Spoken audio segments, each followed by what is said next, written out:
విశాఖపట్నం నగరాన్ని తీవ్రంగా ప్రభావితం చేస్తున్న పోర్టు కాలుష్య సమస్యపై దక్షిణ నియోజకవర్గం శాసనసభ్యులు శ్రీ వంశీకృష్ణ శ్రీనివాస్ ఆంధ్రప్రదేశ్ శాసనసభలో గలమెత్తారు. విశాఖ ప్రజల ఆరోగ్యం, పర్యావరణ పరిరక్షణకు అత్యంత ప్రాధాన్యత ఇవ్వాలని, పోర్టు కాలుష్యాన్ని నియంత్రించేందుకు తక్షణమే సమగ్ర చర్యలు చేపట్టాలని ప్రభుత్వాన్ని కోరారు.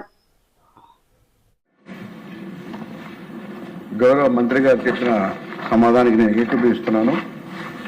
అయినప్పటికీ కూడా విశాఖపట్నం అనేది ఒక అందమైన సముద్ర తీరంతో పాటు పచ్చని కొండలు, మరోపక్క పోర్టు నుండి ఒక అద్భుతమైన నగరం సార్. ఈ మధ్య కాలంలో పెరుగుతున్నటువంటి ట్రాఫిక్, మరి పోర్టు కాలుష్యం వల్ల కొంత కాలుష్యం ఎక్కువైందన్నమాట వాస్తవం అధ్యక్ష.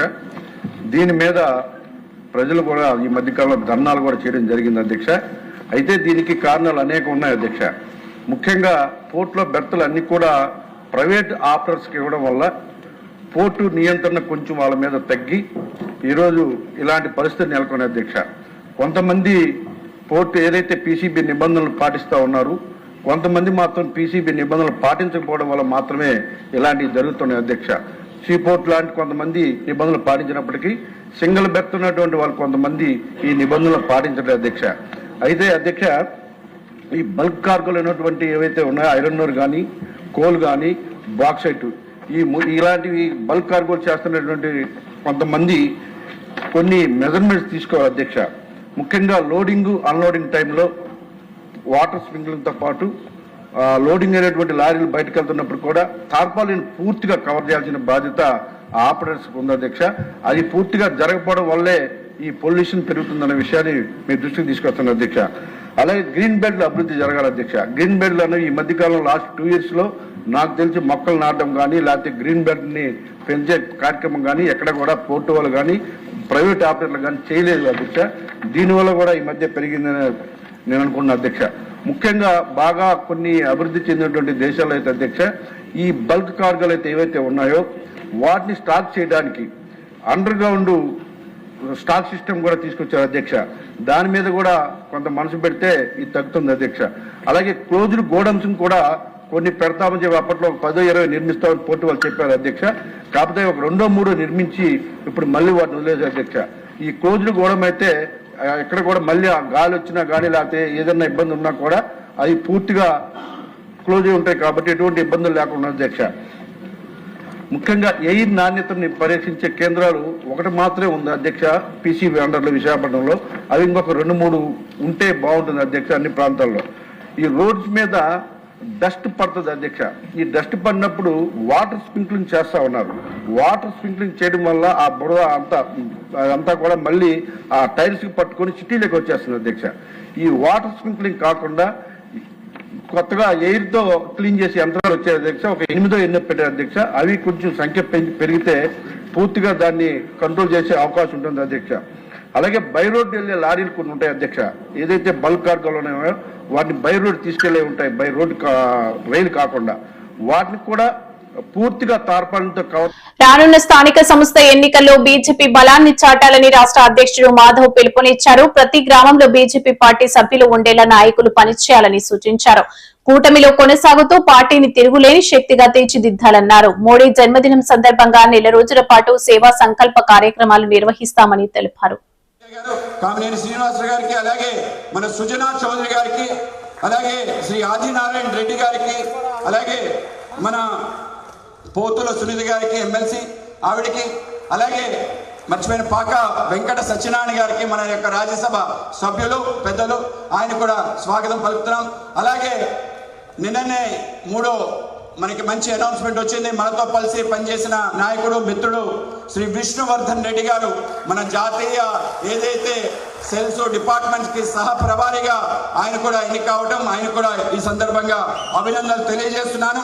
అలాగే వేదిక పైన ఉన్న అందరు పెద్దలకి, వేదిక ముందున్న పెద్దలకి, మన యొక్క చైర్మన్స్, అనేక కార్పొరేషన్ సంఘానికి చైర్మన్స్, అలాగే మన స్టేట్ సెక్రటరీస్, అలాగే మాజీ ఎంపీలు, ఎమ్మెల్యేలు అనేక మంది ముందు కూర్చున్నారు. అలాగే మన యొక్క రాష్ట్ర సంబంధించిన పదాధికారులకి, అలాగే జిల్లా అధ్యక్షులకి, జిల్లా ప్రధాన కార్యదర్శులకి, జిల్లా ఇన్ఛార్జెస్ కి, మరీ ముఖ్యంగా ఈ కార్యక్రమాన్ని మరింత వన్నెతేస్తూ ఏ లక్ష్యం అయితే పెట్టుకుని కార్యక్రమం చేస్తున్నామో ఆ లక్ష్యాన్ని పూర్తి చేసి ఆంధ్రప్రదేశ్ లో 945 మండలాలుంటే ప్రతి మండలం నుంచి వచ్చిన ప్రతి మండల అధ్యక్షుడికి ఈ సందర్భంగా అభినందనలు తెలియజేస్తున్నాను. ఆ విధంగా 945 మండలాలకి కార్యవర్గం వేసిన జిల్లా అధ్యక్షులు, ఇన్ఛార్జీలకి, రాష్ట్ర పదాధికారులు కూడా ఈ సందర్భంగా అభినందనలు తెలియజేస్తున్నాం. మనందరం కూడా చాలా గొప్ప సమయంలో మన యొక్క భారతీయ జనతా పార్టీలో పనిచేస్తున్నాం. మన కళ్ళతో అనేక రకాల అద్భుతాలు చూసే అవకాశం మనందరికీ దక్కటం మన యొక్క పూర్వజన్మ సుకృతాన్ని గమనించండి. ఏ స్వతంత్రం కోసం అనేక మంది బలిదానాలు కాబట్టి మనకి స్వేచ్ఛ స్వతంత్రాన్ని ఇచ్చారో అటువంటి యొక్క భారతావాన్ని వికసిత భారతం వైపు తీసుకెళ్లాలని ఏ కల అయితే ఆ స్వతంత్ర సేనానులు కన్నారో వాటిని పూర్తి చేస్తూ మన నేత నరేంద్ర మోడీ గారు ఒకదాని తర్వాత ఒకటి ఆవిష్కరిస్తూ వెళ్తున్న తీరు మనందరికీ ఆనందాన్ని కలిగిస్తుంది. అటువంటి అనేక రకాల అద్భుతాలు ఆయన సృష్టించడం జరిగింది. ఇవాళ భారతదేశం పరిగెడుతుంది. ఎక్కడికి పరిగెడుతుంది అంటే వికసిత భారతం 2047 కల్లా ప్రపంచంలోనే అగ్రగామి విశ్వగురు స్థానానికి వెళ్ళాలి అనే ఒక ఆలోచనతో ఇవాళ మన దేశం ఆ విధంగా వెళ్తుంది. దానికి తీసుకెళ్లే కర్త మన నరేంద్ర మోడీ గారు. మన దేశంలో ఉండే అనేక రాష్ట్రాల ముఖ్యమంత్రులు అనేక రకాల అద్భుతాలు సృష్టిస్తున్నారు. చారిత్రాత్మక ఏవైతే తప్పిదాలు జరిగాయో వాటన్నింటినీ పూర్తి చేసి తీసుకెళ్తున్న తీరు మనం నిన్ననే ఆగస్టు 15వ తారీఖు మన యొక్క స్వతంత్ర దినోత్సవం రోజు సగర్వంగా మన త్రివర్ణ పతాకం ఎగరేసి మన యొక్క జాతిని ఏకత పరిచి దేశంలో స్వతంత్ర కాంక్షను రగిల్చి అందరినీ కూడా కార్యోన్ముఖులు చేసిన ఆ వందే మాతరం యొక్క పూర్తి పాఠాన్ని మొదటిసారి ఎర్రకోటలో పాడటం జరిగింది. ఇది మనకందరికీ గర్వకారణం. కేవలం అదే కాదు, ఆయనకి గౌరవ వందనానికి సుమారు 21 తుపాకులతో బుల్లెట్లు పేలుస్తారు. అయితే ఈసారి గౌరవ వందనం యొక్క ప్రత్యేకత ఏంటంటే ఆ ప్రతి బుల్లెట్, ఆ ప్రతి గన్ను రాష్ట్రంలో తాము అధికారంలోకి వస్తే భూమి లేని పేద కుటుంబాలకు ఎకరం చొప్పున ఇస్తామని టీఆర్ఎస్ చీఫ్ కవిత ప్రకటించారు. రాష్ట్రంలో గుణాత్మక మార్పు రావాలంటే పేదలకు భూములు ఇవ్వాల్సిందని స్పష్టం చేశారు. దీనికోసం తాము భూలక్ష్మి పథకాన్ని ప్రతిపాదించినట్లు ప్రెస్ మీట్ లో చెప్పారు.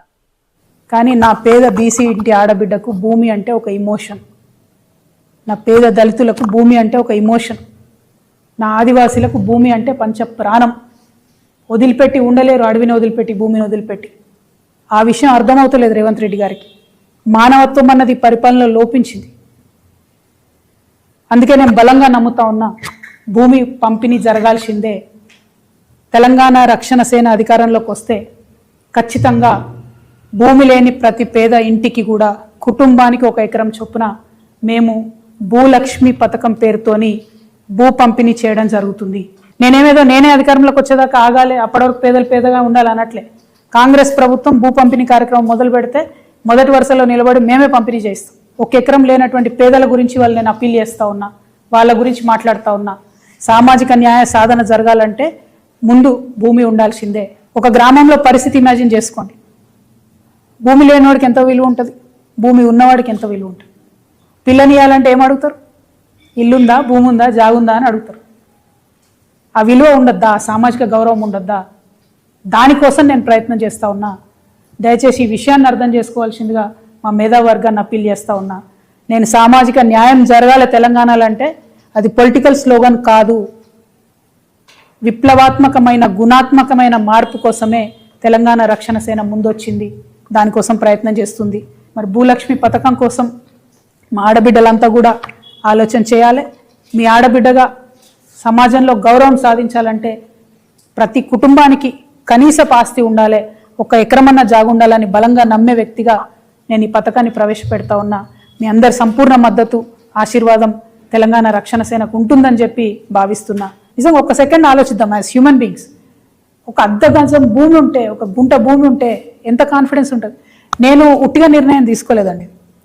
దాదాపు 2 నుంచి 3 వేల మంది మహిళలతో ఇంటరాక్ట్ అయ్యి, పేద మధ్యతరగతి అగ్రవర్ణాల్లో ఉన్న పేదవాళ్ళతో అందరితో ఇంటరాక్ట్ అయిన తర్వాత వాళ్ళని అడిగిన నేను ఏం కావాలి అంటే, మేము రేపు చచ్చిపోతే మమ్మల్ని ఏడగాలేయాలి, 6 అడుగుల భూమి లేదు మాకు అని బాధపడుతున్న పరిస్థితి నేను చూసిన. అట్లా అనేకమైన అంశాలు చూసిన తర్వాత, చాలా రిపోర్ట్ స్టడీ చేసిన తర్వాత, ల్యాండ్ అవైలబిలిటీ చెక్ చేసిన తర్వాత, పాసిబిలిటీ చెక్ చేసిన తర్వాత మాత్రమే నేను ఈ ప్రపోజల్ పెడతా ఉన్నాను. 1 acre 1 family ఇవ్వగలుగుతాం. ఉంది ల్యాండ్, ఇచ్చే మనసు ఉండాలి. రేపు మేము వచ్చిన తర్వాత పరిపాలన అమ్మ మనసుతో జరుగుతుంది కాబట్టి అందరికీ కూడా, పేదవారందరికీ ఖచ్చితంగా దొరుకుతుంది. ఎందుకంటే గౌరవం ఇవ్వాలి, గౌరవం రావాలి అంటే ల్యాండ్ ఓనర్షిప్ ఉండాల్సిందే. అది ఇవ్వాలంటే కూడా మనకు నచ్చినా నచ్చపోయినా భూమి లేనోన్నో తీరు చూస్తారు, భూమి ఉన్నోన్నో తీరు చూస్తారు. అది ఊర్లో అయినా సిటీలో అయినా ఎక్కడైనా విలువ అనేటటువంటిది, సామాజిక విలువ అనేది ఆస్తిపాస్తులతో చూస్తారు. ఆ ఆస్తిని క్రియేట్ చేద్దామని నేను ప్రపోజల్ చేస్తాను. గవర్నమెంట్ ముందు, ప్రజల ముందు, మేధావుల ముందు ఈ ప్రపోజల్ పెడుతున్నాను. మా పార్టీ నుంచి ఈ అంశాన్ని సీరియస్గా తీసుకుంటాం. రేపటి నాడు అధికారంలోకి వచ్చినాక దాన్ని అమలు చేస్తామనే మాట ఇస్తా ఉన్న తెలంగాణ సమాజానికి. ఈ రోజు తిరుమల శ్రీవారిని దర్శించుకున్న రాష్ట్ర స్పీకర్ అయ్యన్న పాత్రుడు, కలియుగ ప్రత్యక్ష దైవం శ్రీ వెంకటేశ్వర స్వామి వారి కృపా కటాక్షాలతో నా కొడుకు విజయ రాజ్యసభ సభ్యుడిగా ఎన్నుకోబడ్డారు. రాష్ట్ర ప్రజల కోసం తమ రాజ్యసభలో మాట్లాడుతూ ఉంటే చాలా సంతోషంగా ఉందన్నారు.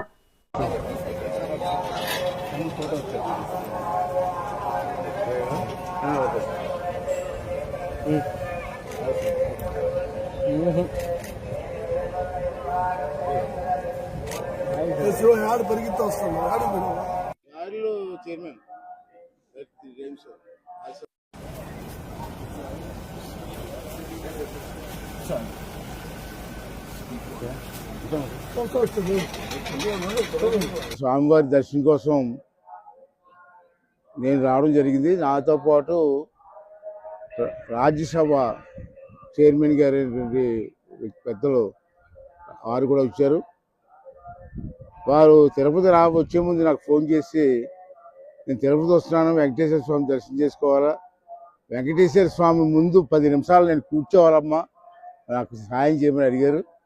దాని సాయం ఏంటి సార్, వెళ్దామని చెప్పి తీసుకొచ్చి తోమాల సేవ కార్యక్రమాలు కూర్చున్నారు. వారు మా అబ్బాయి విజయ్ కూడా కూర్చున్నాడు. మరి నేను అసెంబ్లీ ఉంది, నాకు అసెంబ్లీ వదిలి రావాల్సి వచ్చింది. అందుకోసం మళ్ళీ అసెంబ్లీకి వెళ్ళాలి కాబట్టి నేను వెళ్ళిపోతున్నాను. లాస్ట్ టైం వచ్చినప్పుడు మీకు చెప్పాను, మా అబ్బాయి రాజ్యసభకు ట్రై చేస్తున్నాడు, ఆ భగవంతుని దైవాల వస్తుందని ఆశించాను అని చెప్పాను. చెప్పినటువంటి 10 రోజుల్లోనే ఆ విజయ్కి రాజ్యసభ సీట్ వచ్చింది. చాలా సంతోషపడ్డాం. వెంకటేశ్వర స్వామి తాలూకు ఆశీర్వాదం మరి ఇచ్చినందుకు. ఆడు కూడా మరి రాజ్యసభ కూర్చొని మాట్లాడుతుంటే తండ్రిగా నాకు చాలా ఆనందపడ్డాను. వాడు ఇంకా భగవంతుడు ధైర్యాన్ని ఇచ్చి ఈ రాష్ట్ర అభివృద్ధి కోసం రాజ్యసభలో బాగా మాట్లాడాలని అవకాశం ఇవ్వాలని వెంకటేశ్వర స్వామిని కోరుకుంటూ సెలవు తీసుకున్నాను. ఎస్సీ వర్గీకరణ పేరుతో దళితులపై రాజకీయ కుట్ర. Mala Mahanadu national president doctor RS Ratnakar తీవ్ర దుమారం రేపుతున్న ఎస్సీ వర్గీకరణ అంశం, కేంద్ర రాష్ట్ర ప్రభుత్వాల వైఖరిపై మాల మహానాడు ఆగ్రహం. శాంతియుత పోరాటాలకు సిద్ధం కావాలని పిలుపు. తెలుగు రాష్ట్రాల్లో ఎస్సీ వర్గీకరణ అంశం రాజకీయంగా తీవ్ర దుమారం రేపుతోంది. ఆంధ్రాలో ఉన్నటువంటి మాల బంధువులారా, మిత్రులారా, అలాగే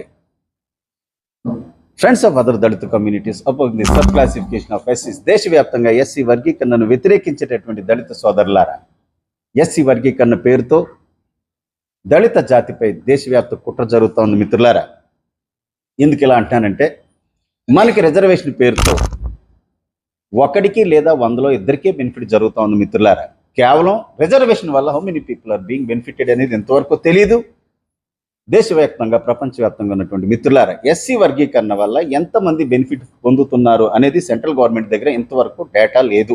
ఇట్స్ ఎన్ అప్రాక్సిమేట్ వాల్యూ. 100లో ఒకరికి లేదా ఇద్దరికే బెనిఫిట్ జరుగుతూ ఉంది. మిత్రులారా, ఈ 100లో ఒకరికి లేదా ఇద్దరికి ఇచ్చేటటువంటి ఈ బెనిఫిట్స్ని తెలుగు రాష్ట్రాల ముఖ్యమంత్రులు, అపూర్వ సహోదరులు చంద్రబాబు నాయుడు, రేవంత్ రెడ్డి సబ్ క్లాసిఫికేషన్ సమన్యాయం పేరుతో ఎస్సీ లిస్ట్లో ఉన్నటువంటి 59 ఎస్సీ కులాలకు సమంగా ఎలా పంచుతారు? It's my question. Chandrababu Naidu సమాధానం చెప్పాలి. అలాగే 100లో ఒకరికి లేదా ఇద్దరికి ఇచ్చేటటువంటి ఈ బెనిఫిట్స్ని దేశవ్యాప్తంగా ఎస్సీ లిస్టులో ఉన్నటువంటి 1108 ఎస్సీ కులాలకు మోడీ గారు సమానంగా ఎలా పంచుతారు? ఇదే సమన్యాయమా? అంటే ఎస్సీలకు ఇచ్చే రిజర్వేషన్లో జస్ట్ ఫిట్ రైస్ ఇంగిల్ మెతుకుల్లోనైనా సమన్యాయం.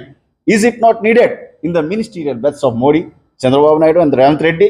చంద్రబాబు నాయుడు, రేవంత్ రెడ్డి మంత్రి పదవుల్లో సామాజిక న్యాయం అక్కర్లేదా? చంద్రబాబు నాయుడుకు ఉన్నటువంటి ముఖ్యమంత్రి పదవిలో సామాజిక న్యాయం అక్కర్లేదా? అలాగే రేవంత్ రెడ్డి, అలాగే మోడీ ఏదైతే చేపట్టాడో ఆయన ప్రధానమంత్రి పదవికి అక్కర్లేదా? Is it not needed in the lands and wealth of this country? ఈ దేశంలో ఉన్నటువంటి భూములు, సంపద విషయంలో అక్కర్లేదా? Is it not necessary in the postings of judges the supreme court and high honourable high courts of India? మరి supreme court, high court జడ్జిల విషయంలో సమన్యాయం అక్కర్లేదా? Is it not needed in the industrial establishments of this country? ఈ యొక్క పారిశ్రామిక వ్యవస్థల్లో సమన్యాయం అక్కర్లేదా? ఓన్లీ ఎస్సీలకు ఇచ్చే రిజర్వేషన్లోనేనా అని చెప్పేసి మరి ఈ టెక్కల వేదికగా ఈ రాజకీయ నాయకులు దేశవ్యాప్తంగా మీకు దమ్ముంటే ఇందులో చేయండి. మాకిచ్చే ఎంగిల్ మెతుకుల్లో సమన్యాయం ఏంటి అంటే మాకేం చేత కదనా? At the same time Modi ji SC list में बाकी जातियों पर अगर आपको सच्चा प्यार है, अगर आपको सच्चा दोस्ती है और प्रेम है, आरक्षण 10% और बढ़ाकर बाकी जातियों को देना चाहिए. मोदी जी आप कर सकते थे, काम करे, लेकिन दलित जातियों को विभाजित ना करे. एक काम देश के लिए अच्छा नहीं. మోడీ జీ, మోడీ గారు మీకు నిజంగా దమ్ము ఉంటే ఎస్సీ లిస్టులో మిగతా కులాన్ని పైకి తీసుకురావాలనుకుంటే రిజర్వేషన్ ఇంకో 15% పెంచి వాళ్ళకి ఇచ్చేయండి. We don't have any objection. అలాగే దేశవ్యాప్తంగా ఉన్నటువంటి ప్రజలారా, బార్ బహనో సున్నీ அன்பான தமிழ் சகோதரி சகோதரர்கள் எல்லாருக்கும் வணக்கம். என்ற ಪ್ರಿಯಪಟ್ಟ ಮಲಯಾಳಿ ಸಹೋದರಿ ಸಹೋದರನ್ಮಾರೆ, ನನ್ನ ಆತ್ಮೀಯ ಕನ್ನಡ ಸ್ನೇಹಿತರೆ, ಪ್ರಿಯ ಬೆಂಗಾಲಿ ಬಂಧುರ, ಒರಿಸ್ಸಾ ಬಂಧುಗಣ, ये गुजराती मित्रों, संभलो आदेश में तमाम राजकीय पक्षों एससी अनामत वर्गीकरण नियमों दलितों की एकता विरुद्ध षड्यंत्र करी रहे हैं. गुजराती मित्रों, मराठी मित्रांनो, I am speaking against the governments of India. Is it not needed?